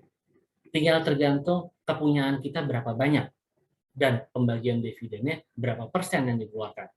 Gampang, ya kan? Semakin kecil kita punya, ya dividennya ya sama, kecil juga. Tapi kalau kita punyanya banyak, memang kita nabung, disiplin 12 bulan, ya kan? Beli saham A, bulan kedua A, bulan ketiga A, sampai 12 kali kita punya saham A, otomatis kan bertambah jumlah lotnya. Nah, itu akan menentukan pembagian dividennya, kita dapatnya berapa. Berikutnya adalah kita bisa berpartisipasi di dalam RUPS, Rapat Umum Pemegang Saham. Secara penghargaan kita dihargai oleh perusahaan itu karena kita memang menjadi investornya mereka. Ya. Apa sih untungnya untuk kita bisa ikutan RUPS? Ya pasti keterbukaan informasi. Ya, yang pertama kita bisa tahu jajaran direksinya, ya kan, kita bisa akhirnya mencari tahu apakah bisa bertumbuh nggak ya kalau direksinya ini, ataupun perkembangan perusahaannya naik turunnya, atau pengumuman untuk pembagian dividen berapa persen yang akan dibagikan, atau nggak ada dividen sama sekali karena perusahaan belum mendapatkan keuntungan. Nah, itu akan didapatkan oleh semua pemegang sahamnya mereka, investornya mereka. Nah, itu penting ya. Dari ketiga itu poinnya adalah owner. ya, kita sebagai pemilik perusahaan. Tapi nggak semena-mena ya, mentang-mentang dibilang owner, beli perusahaannya Garuda hanya 1 lot, sampai bandara mau ke Mandalika kemarin marah-marah karena nggak dapet seat, nggak gitu juga ya kan. Garuda tuh punya saya, enggak, Garuda punya pemerintah gitu ya, tapi saya mempunyai sahamnya dia gitu ya. Daripada saya trip terus-terus sampai Garuda sebagai konsumen, mendingan saya beli aja perusahaannya, kalau dia dapat untung saya kebagian, istilahnya begitu ya. Ini adalah manfaatnya, dan ini di bawahnya adalah perusahaan-perusahaan yang secara transaksi atau market kapitalisasinya mendongkrak harga yang namanya IHSG di Indonesia, indeks harga saham gabungan. Ya, ada BCA, ada Telkom, Unilever, United Tractor, Astra, Gudang Garam, dan yang lainnya. Ini perusahaan-perusahaan yang besar, transaksinya juga bagus, dan market kapitalisasinya tinggi, ya, dan dia makanya bisa mendongkrak angka IHSG-nya Indonesia. Oke ya, nah itu adalah sisi opini negatif, lalu dari sisi manfaat investasinya positif. Pertanyaannya adalah selanjutnya, kenapa harus investasi sekarang, ya kan? Oke, kenapa harus investasi sekarang? Kalau dilihat history, karena saham bisanya lihat ke belakang ya, history ya, nggak bisa lihat ke depan. Yang bisa ngelihat ke depan hanya Kanjeng Dimas, ya, hanya First Travel, itu yang bisa melihat masa depan. Kanjeng Dimas bilang taruh 10, saya kasih 100. Taunya ngeluarin dari kantong belakangnya dia. Akhirnya berujung investasi bodong. Ngeri ya. Nah, kalau saham itu biasanya ngelihat histori ke belakang. 1, 2, 5 tahun, 10 tahun ya. Nah, ini adalah grafik daripada IHSG Indonesia, indeks harga saham gabungan.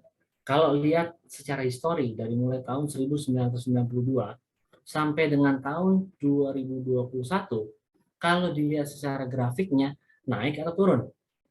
Karena ini saya bicara nabung saham, investasi jangka panjang. Tapi jangan tanya panjangnya berapa lama. Jangan tanya itu ya. Karena kenapa? Silakan tentukan sendiri. Ketika kita sudah berinvestasi, pastinya kita punya tujuan. Ya kan? Panjang pendeknya silakan para investor atau teman-teman yang menentukan. Buat apa sih saya investasi di saham? Tujuannya mau ngapain? Nah, itu yang dikatakan menjadi investasi jangka panjang. Secara jangka panjang, tahun 92 sampai tahun 2021 secara grafik naik. Jadi bisa dikatakan ketika kita berinvestasi dengan lihat grafik seperti ini, pasti tumbuh. Tapi turun, ada turunnya nggak? Ada turunnya. Ya, 2008 turun, ya kan? 2013 turun, 14 turun, terus 2016 turun, ya kan? 18 turun, 19 turun. Nah, ini 18 turun karena macam-macam hal, ya. Tapi secara kalau ditarik panjang dari sini 92 sampai 2021 grafiknya naik. Ya, surplus. Jadi bisa dikatakan disingkat saya punya investasi tumbuh. Oke, nah itu menjawab kenapa sih kita investasinya harus sekarang ini, berdasarkan ini.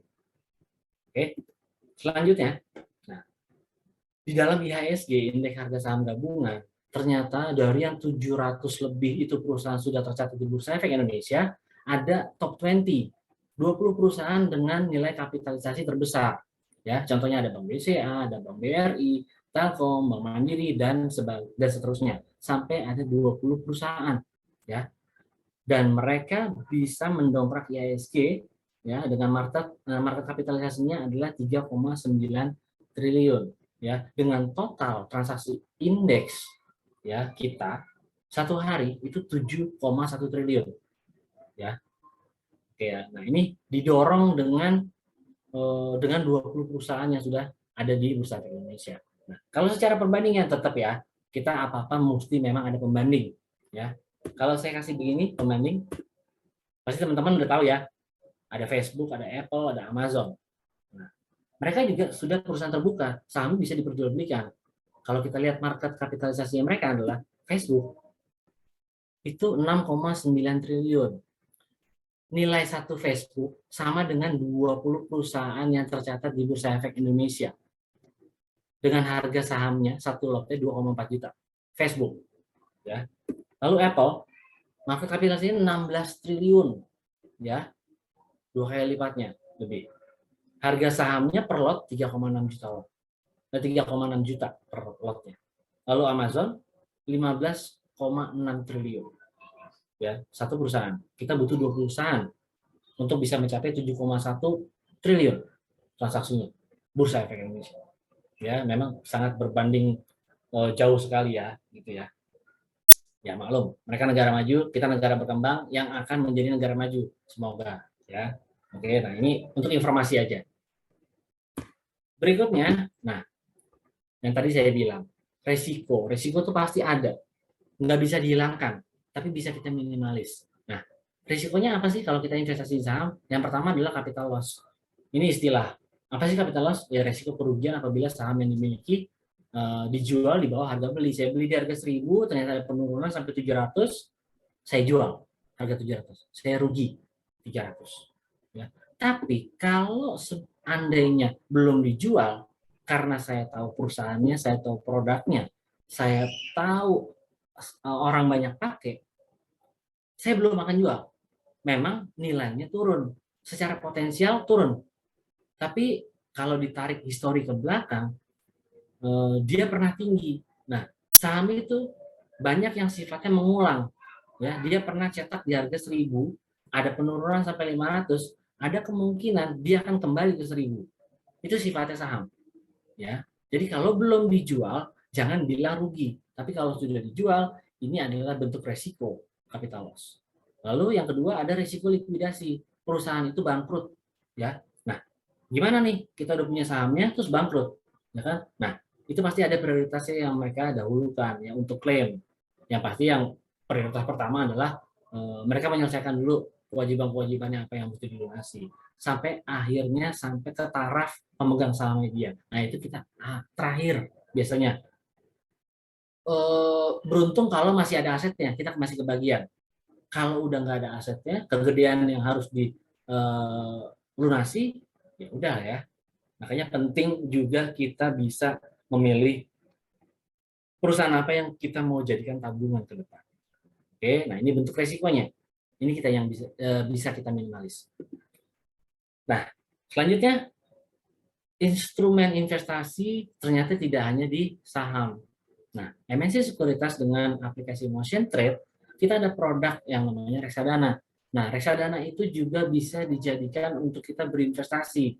Perbedaannya adalah reksadana, ini dana kita ada yang mengelola, yaitu manajer investasi. Jadi mereka mengelola keuangan kita untuk kita bisa mendapatkan hasil atau keuntungan tadi ya, capital gain, ya kan? Nah, ini mereka yang mengelola investasi kita. Gitu ya. Nah, jadi di aplikasi nanti Motion Trade tidak hanya saham tapi reksadana pun sudah bisa dibeli teman-teman ya. Saya mau nabungan 2 di saham sama reksadana, boleh silakan. Atau saya mau beli reksadana dulu pakai Motion Trade, boleh. Ya. Karena memang sudah bisa. Nah, ini sekedar informasi aja. Oke, nah ini adalah jenis-jenis reksadana yang terdapat di dalam produk reksadana itu sendiri. Jadi ada 4. Reksadana pasar uang, ada reksadana pendapatan tetap, ada reksadana saham, ada reksadana campuran. Nah, perusahaan-perusahaan aset manajemen memang yang mempunyai produk reksadana sudah banyak yang kolaborasi dengan MNC Sekuritas. Jadi bisa tuh dibeli produknya, mau yang pasar uang, pendapatan tetap, atau reksadana saham, atau yang campuran ya. Dengan aplikasi Motion Trade itu bisa dilakukan. Oke, nah ini adalah juga bentuk instrumen yang bisa kita jadikan dalam bentuk investasi jangka panjang atau medium, ya. Oke, ini informasi yang memang teman-teman harus tahu. Selanjutnya, jangan lupa karena juga waktu kita nggak banyak, ya kan. Nah, di sini kita punya media sosial. Dalam media sosial kita juga kita memberikan informasi-informasi tentang pastinya pasar modal, lalu kita berikan research ya kan, karena MNC Sekuritas mempunyai tim riset ya. Tim risetnya ini selalu memberikan 2 sudut pandang, fundamental dan teknikal, dan dirangkum dengan rekomendasi untuk harian ya kan. Nah, silakan bisa follow kita ya kan melalui MNC Sekuritas. Ini contoh Instagramnya MNC ya kan. Jadi cukup aktif, ya, adminnya juga gesit, ya kan, selalu merespon ketika ada teman-teman atau investor yang bertanya di situ mengenai produk atau kegiatan atau apapun itu, dan apapun yang kita lakukan selalu kita share di media sosial. Jangan lupa yang benar ya, MNC Sekuritasnya, sosial media kita di Instagram atau Facebook atau Twitter atau yang lainnya, karena banyak sekarang yang cloning gitu ya. Jadi mengatasnamakan ini, mengatasnamakan MNC Sekuritas, gini. Jadi kita note banget tuh, jangan sampai salah MNC Sekuritas Instagramnya seperti ini. Lebih ideal ketika sudah tahu semua tentang pasar modal, nabung saham, yuk jangan lupa buka akunnya.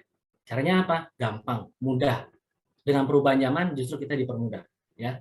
Caranya adalah langsung download aja, ya, ke handphone masing-masing, pakai App Store-nya atau Google Play-nya, download Motion Trade. Langsung diinstal aja, nanti tinggal klik open account, ya.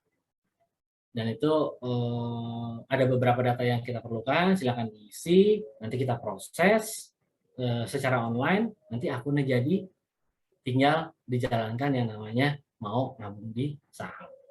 Ya, gampang, mudah, cepat, gitu ya. Oke, nah mungkin ini yang terakhir ya. Yuk mulai berinvestasi. Tadi ada pertanyaan, kenapa harus sekarang? Ya kan? Kapan lagi kalau nggak sekarang? Ya kan? Itu yang terakhir tagline-nya. Yang pertama adalah sisihkan, jangan disisakan ya teman-teman ya. Dapat gaji, ya deh investasi, tapi ntar dulu ya. Untuk A, B, C, D, E, F, G. Ternyata sisanya ada nggak? Nggak ada sisanya. Ya, nggak investasi deh, bulan depan deh. Ya, jangan gitu ya. Jadi sisihkan dulu. Ketika dapat penghasilan, sisihkan 10% atau 20% untuk kita investasi. Baru kita float A, B, C, D. Lalu sesuaikan dengan tujuan. Ya kan, kita mau tujuannya buat apa sih kita investasi di saham? Pastinya ada perencanaan, ada tujuannya. Lalu siapa rencana investasinya? Ya. Terus mulai dari diri sendiri. Jangan oh iya teman buka akun saham nih, dia nabung saham, kita ngikutin gitu ya. Ternyata diikutin, dianya untung, kita nggak untung. Secara sahamnya beda. Ya kan? Nah, jangan ya. Jadi mulai dari diri sendiri dulu. Pahami dulu apa yang tadi saya informasikan dari awal, ya kan.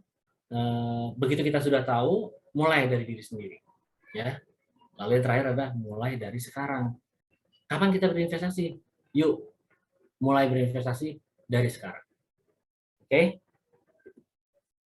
ini tambahan aja ya. Apabila nasabah, ketika nanti teman-teman sudah punya akun, ketika top up, nanti kita akan proses yang namanya akun RDN, rekening dan nasabah. Dipastikan nama di RDN itu harus nama teman-teman ya, nama masing-masing, bukan nama atas PT. Ini konfidensial sekali, ya. Sudah punya akun, nanti sudah bisa login, yang membutuhkan user ID, password, dan PIN. Nah, ini tolong jangan di-share ke siapapun, karena ini sangat-sangat rahasia. Oke, terima kasih semuanya. Ya, sampai sini materi saya Yogi. Kalau misalnya mau ada pertanyaan, melalui dengan kegiatan hari ini bisa juga kita diskusi di sini, ataupun nanti ada pertanyaan tentang sekitar seputar nabung saham, boleh dicatat nomor saya. Nanti ada WA-nya, kita ngobrol aja nanti gimana untuk nabung sahamnya ya. Saya sedikit kasih tambahan ya, mepet juga sih waktunya sebentar. Jadi yang saya ada tambahan adalah kelebihan ya, kelebihan ketika kita memang buka akun di MNC Sekuritas. Jadi memang udah pas lah nih kegiatan hari ini, MNC Sekuritas dengan Rise Aero udah paling pas, udah paling bener. Teman-teman hadir di sini yang nantinya akan menjadi seorang investor ataupun trader ya, dengan mendapatkan benefit daripada MNC ya. Yang pertama adalah akan mendapatkan ketika buka akun mendapatkan cashback 50.000 dari Bank RDN ya. RDN-nya adalah Bank Sinarmas. Itu yang pertama. Terus yang kedua, bagi peserta edukasi atau akademisi, pelajar, guru ya, ini dibebaskan dari yang namanya biaya, karena di MNC secara pembukaan akun umum tidak melalui kegiatan seperti ini ada pembebanan biaya ya. Secara biaya yang boleh saya tambahin ada pertama fee transaksi beli dan jual, lalu ada pembebanan biaya untuk minimum fee 10.000 ya dalam satu hari. Lalu yang terakhir ada yang namanya fee bulanan ya, monthly fee. Nilainya sih 16.500, itu kalau memang tidak ada kegiatan transaksi sama sekali dalam satu bulan. Itu akan kita langsung debit dari portofolionya sebesar 16.500 gitu ya. Nah, untuk teman-teman yang hadir hari ini, pembukaan akunnya, ini akan mendapatkan benefit ini. Tidak akan dibebankan minimum fee 10.000 dan monthly fee-nya yang 16.500. Hanya fee transaksi ya, tetap ya, baik sama Selma tetap masih ada. Nah, jadi namanya nabung saham itu akan secara disiplin beli setiap bulan. Jadi nggak mungkin nggak ada aktivitas. Gitu ya. Oke, terus berikutnya, ini modal investasi cukup minimum, mulai starting dari 100.000. Jangan terbawa yang dulu-dulu ya, memang yang dulu 100 juta, 50 juta ya. Sekarang 100.000 cukup, tinggal sesuaikan nanti sahamnya apa dengan harga per lembarnya.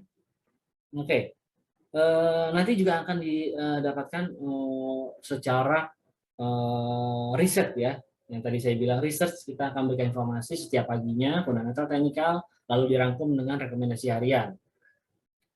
Lalu berikutnya jika teman-teman di sini mendapatkan referral code, nah mungkin itu bisa digunakan dan pastinya ada hadiah-hadiahnya untuk penggunaan referral code. Mungkin nanti dari tim Rise Aero bisa menjelaskan itu ya. Oke. Dan kita punya layanan 24 jam call center-nya. Jadi jangan takut, tetap pasti akan kita bantu untuk terkait masalah investasinya di MSC Sekuritas, aplikasi ataupun sumbang sarannya atau rekomendasi tentang saham. Oke, terima kasih teman-teman. Materi saya sampai sini. Jadi happy cuan semuanya, happy investing. Saya kembalikan ke Mbak Lovina. Silakan Mbak Lovina. Oke, terima kasih banyak Mas Yogi. Untuk pemaparannya udah sangat lengkap, sangat menarik. Pokoknya keren banget nih pemaparan dari Mas Yogi. Nah, untuk teman-teman Risers yang mungkin punya pertanyaan nih terkait dari pemaparan atau sharing mulai dari Kak Heri, dari Mas Yogi, boleh banget untuk tulis di kolom chat atau Q&A. Oke, karena udah ada yang masuk nih pertanyaannya, kita mulai aja nih dari pertanyaan yang pertama.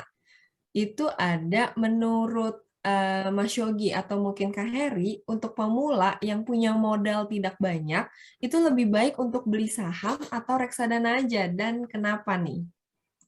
Mungkin mau dijawab dari Mas Yogi dulu? Boleh. Oke. Oke.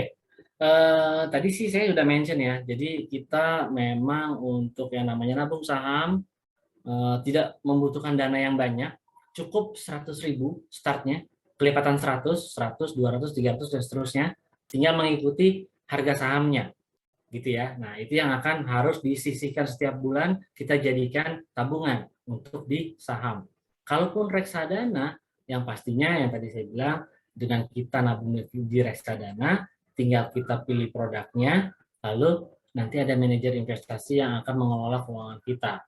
Nah, kalau pertanyaannya mana yang lebih baik, sebenarnya sih semuanya baik, ya kan? Tinggal tergantungnya orangnya kembali ke orangnya tentang psikologi tadi. Ingin menjadi seorang investor atau menjadi seorang trader, ya. Materinya Bro Heri tadi itu sangat keren banget ya, kolaborasi banget, sama nanti bisa dijalanin untuk nabung saham ya. Paham dulu dengan psikologinya sendiri ya, nanti tinggal bisa menentukan sama bagusnya, bagus semuanya. Mungkin itu dari saya. Oke, makasih banyak Mas Yogi untuk jawabannya. Terus untuk pertanyaan selanjutnya ini mungkin bisa dijawab oleh Kak Heri ya. Kak Herinya ada?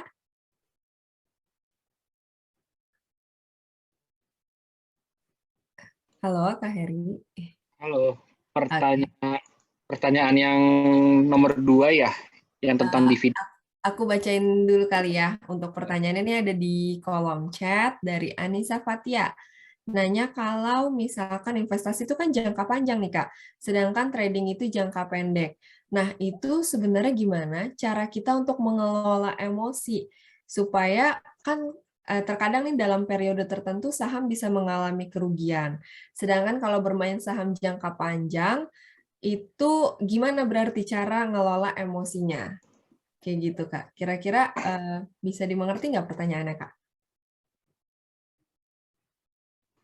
Sorry sebentar, tadi suaranya tersendat sedikit. Cuma inti pertanyaan adalah kalau investasi kan jangka panjang, kalau trading jangka pendek, terus cara mengelola emosi untuk kedua kegiatan tersebut bagaimana? Kira-kira gitu bukan? Oke, betul. Betul ya? Oke. Jadi kalau dibilang trading itu jangka pendek itu sebenarnya kadang dibilang keliru, sedikit keliru, karena bisa dibilang pendek pun bisa, medium bisa, long position juga bisa. Jadi semuanya itu sebenarnya bisa dikombinasikan antara kita punya analisa fundamental itu dikombin dengan analisa teknikal. Jadi misalnya teman-teman udah tahu perusahaannya itu bagus secara fundamental, keuangannya kuat, kokoh, harga wajarnya murah, terus teman-teman butuh tahu harganya mau beli di mana, yang terbaik masuknya di harga berapa, itu pakai teknikal. Nah, cara ngelola emosinya gimana? Biasanya dalam trading itu kita bagi 3. Ada namanya pra-trading, terus ada in-trading proses, yang ketiganya ada pasca trading atau pra, terus ada yang terakhir itu pasca, yang tengah-tengah pas prosesnya. Ketika lagi proses menganalisa, itu biasanya emosi itu perannya itu sedikit, karena lebih banyak analisa itu dijelasin itu bermain di IQ, terus bermain juga di knowledge dan method. Nah, ketika ini uang kita masukin ke market, kita entry, hajar kanan, buy, udah punya nih portonya. Nah, itu kan uang udah di market tuh, udah ngayun-ngayun tuh, floating profit minus, naik turun, dikocok-kocok buat ekor atas bawah. Nah, di situ psikologi berperan sangat besar. Itu mostly 90% psikologi tuh. Bagaimana teman-teman percaya diri nggak sama analisa teman-teman sendiri. Nah, analisa teman-teman itu ada biasnya nggak? Biasnya itu lebih ke emosi atau lebih ke faktanya. Teman-teman udah lihat faktanya belum, data informasinya? Kalau udah, nah itu tinggal teman-teman serahin ke diri teman-teman. Oke, saya pede. Nah, cuma level PD-nya tuh berapa persen? Kalau nggak berapa persen, nggak seberapa besar, itu tergantung nanti teman-teman sesuaikan. Oh, saya nggak terlalu pede sih, sebenarnya kita try error deh. Maka position sizing teman-teman dibagi. Misalnya teman-teman punya 10 juta, ya udah entry pertama kita masuk, misal punya 10 juta, teman-teman tetapin ke diri teman-teman, oke, saya cuma maksimal akan beli 3 saham. Nah, 3 saham berarti kan 3,5, 3,5, 3,5 gitu ya. Lalu untuk satu saham ini, teman-teman masuk 2 kali. Entry pertama itu speculative buy, nah entry kedua adalah confirmation buy. Entry pertama berarti dari 3 juta berapa? 1,5 juta. Nah, itu teman-teman psikologinya akan tenang tuh. Karena berapa? Karena teman-teman punya 10, masuk di market baru 1. Apapun yang terjadi, teman-teman masih punya cash jauh lebih banyak. Nah, ketika outlook teman-teman analisa ini berjalan lancar, teman-teman bisa tambah ke entry kedua, confirmation buy, atau bisa tambah beli lagi. Itu untuk mengatur psikologi jauh lebih santai, relax, dan jauh lebih tenang gitu ya. Jadi teman-teman punya banyak senjatanya, tinggal teman-teman cara menggunakan senjatanya itu pinter atau bagaimana ya, bisa menyesuaikan lah teman-teman psikologinya. Itu nanti sebenarnya psikologi itu jam terbang, udah nggak bisa bohong, itu tentang jam terbang. Ketika teman-teman setahun di market dan 2 tahun di market, itu nanti teman-teman bisa ceritain sendiri, rasanya pasti beda. Nah, kalau aku pribadi baru 3 tahun, itu biasanya di tahun pertama kedua tuh banyak banget trial errornya, masih coba-coba nahan floating minus, masih coba-coba FOMO, masih coba-coba yang aneh-aneh lah psikologi biasnya. Nanti di tahun ketiga, apalagi udah mempelajari psikologi trading sejak awal, itu teman-teman bisa langsung escape aja proses-proses kesalahan psikologi itu untuk jauh lebih baik lagi proses investasinya dan tradingnya. Gitu ya teman-teman. Oke, terima kasih banyak Kak Heri. Semoga bisa menjawab untuk pertanyaan dari Kak Anissa Fatia tadi ya. Kita lanjut ke pertanyaan selanjutnya. Ini mungkin untuk Mas Yogi nih, karena tadi Mas Yogi mungkin ada singgung tentang dividen. Kemudian ada pertanyaan, apakah pembagian dividennya itu dilakukan per tahun? Dan kalau per tahun, apakah kita mendapatkan dividen 1 tahun setelah kita membeli saham perusahaan tersebut? Misalnya, kita beli saham pada 17 Mei 2022, apakah kita akan dapat dividennya di tanggal 17 Mei 2023? Kira-kira apakah sudah nangkap nih Mas Yogi atau perlu diulang lagi? Enggak, cukup. Oke. Oke ya, dibantu jawab ya. Jadi gini, tentang dividen ya.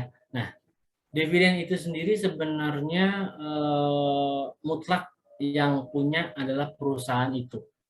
Dia yang sangat kompeten memberikan informasi ini, apakah perusahaan ini mengeluarkan dividen atau tidak, ya kan? Dan kalaupun keluarin, berapa persen yang dikeluarkan sama dia? Ya, yang sebiasanya sih setahun sekali, ya. Tapi ternyata tahun 2017 kalau nggak salah Unilever ngeluarin dividen itu 3 kali dalam setahun. Nilainya 1 kali dividen kalau nggak salah 3%.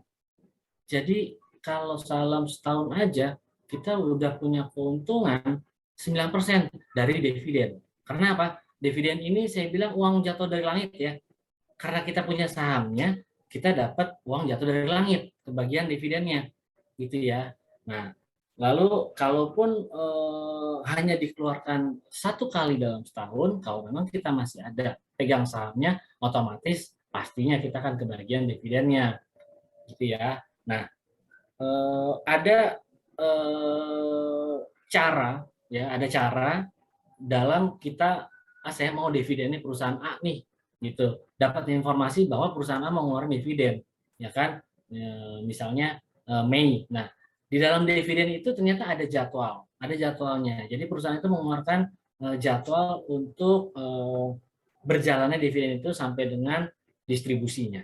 Ada cum date-nya, ada ex date-nya, istilah-istilahnya ya. Ada cum date, ada ex date, ada recording-nya, nanti ada pendistribusiannya. Nah, kita bisa aja, nggak perlu kita tunggu setahun, saya mesti belinya 17 Mei 2022, apakah kita dapat dividennya tanggal 17 Mei 2023? Nggak perlu. Kalau saya bilang nggak perlu. Kenapa? Saya sudah tahu jadwalnya. Cum date-nya itu misalkan di tanggal 10 Mei. Ya kan? Jadi ya udah, saya beli saham itu tanggal 5 Mei. Dan saya nggak akan jual dulu sampai pendistribusiannya. Kan ada jadwal tanggal cum date, ex date, recordingnya sampai distribusi. Nah, distribusinya tanggal berapa? Tanggal sekian. Saya nggak akan jual. Otomatis saya akan langsung ke bagian dividennya. Gitu. Jadi kita sekarang ini banyak lah caranya ya, begitu-begitu ya. Mungkin kalau zaman dulu begitu, pengen dapat dividennya, karena memang perusahaannya bagus, pastinya dia mendapatkan keuntungan dan pasti akan membagikan keuntungannya kepada pemilik sahamnya mereka. Nah, tapi sekarang caranya lebih gampang lagi. Udah tahu jadwalnya, ya udah kita beli aja dekat-dekat sebelum dia mau cum dividennya. Gitu. Kurang lebih sih seperti itu. Semoga menjawab. Oke, terima kasih banyak Mas Yogi. Untuk pertanyaan selanjutnya, ini untuk Mas Yogi lagi. Mungkin berkaitan dengan MNC sekuritas nih, Mas. Ya. Kalau mau investasi di umur 17 tahun itu udah bisa atau belum? Dan apakah harus punya kartu ATM? Dan kalau mau ngambil keuntungan dari investasinya itu gimana? Mungkin berkaitan dengan persyaratan kalau mau buka akun sekuritas kali ya, Mas ya. Betul banget nih. Pertanyaannya jadi satu nih. Iya. Oke, yang pertama 17 tahun udah boleh apa belum? Ya kan sebenarnya kalau investasi nabung sih boleh-boleh aja ya, tapi pasti ada persyaratannya. Persyaratannya adalah harus punya KTP. Yang kedua harus mempunyai akun bank. Ya, itu persyaratannya. Ya, harus punya akun bank sendiri sama punya KTP. Baru bisa proses pembukaan akun saham di MNC Sekuritas. Yang pertama. Lalu yang berikutnya, kalau mau investasi belum punya kartu ATM apa bisa? Ya kan? Kalau mau ngambil keuntungan dari investasi tersebut gimana? Itu sebenarnya bagian daripada fasilitas dari bank ya. Dan kita mau ambil apa enggak? Ya kan? Kalau kartu ATM, kalau saya buka tabungan di bank A, tapi Mbak saya ngomong sama CS-nya, saya nggak mau pakai ATM lah, tas saya boros ngambil boleh-boleh aja, ya itu adalah fasilitas ya.